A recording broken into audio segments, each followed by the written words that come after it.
I'm Bambi Francisco with this segment of Lessons for Entrepreneurs, and I'm speaking with Paul Gauthier, co-founder of Diddit. Paul also co-founded Inktomy back in 95, 96, Paul? Exactly, yeah, 96. Well, Paul, thank you for joining us for this segment. Oh, thanks. And I remember covering Inktomy. I mean, that was a roller coaster. Did it go public in 98?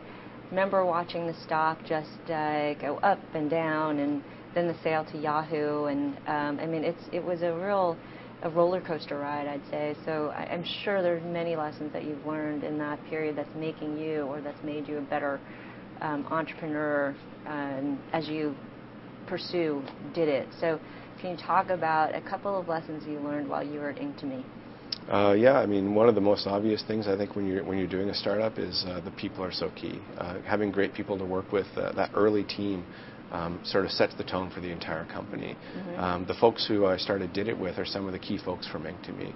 Some of the people I worked hard with at the very beginning who got that company started and made it the success that it turned out to be. So it was a pretty easy decision to get back with that group of folks and start a new project.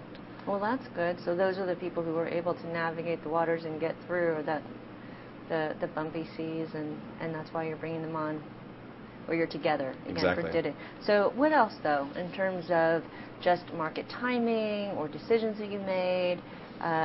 Were there any?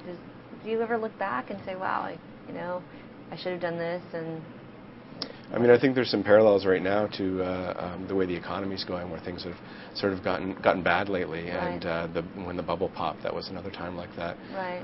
I think right now we've been lucky enough to be fairly lean. We're a small company, and we've got a small team, and we're in a good position to sort of survive these downturns.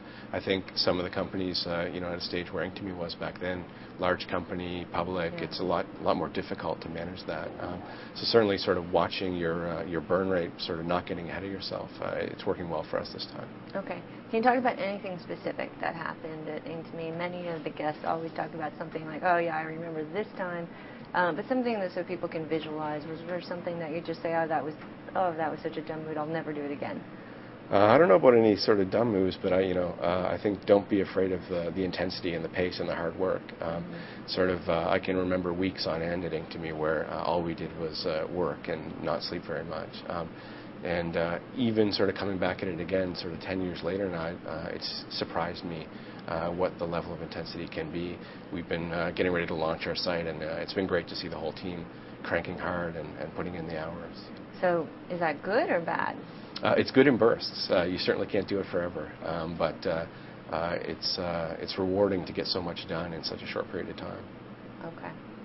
Well, good. Well, we wish you the best of luck this time around, Paul. Thank you. I've been speaking with Paul Gauthier, who's the co-founder of Diddit. I'm Bambi Francisco.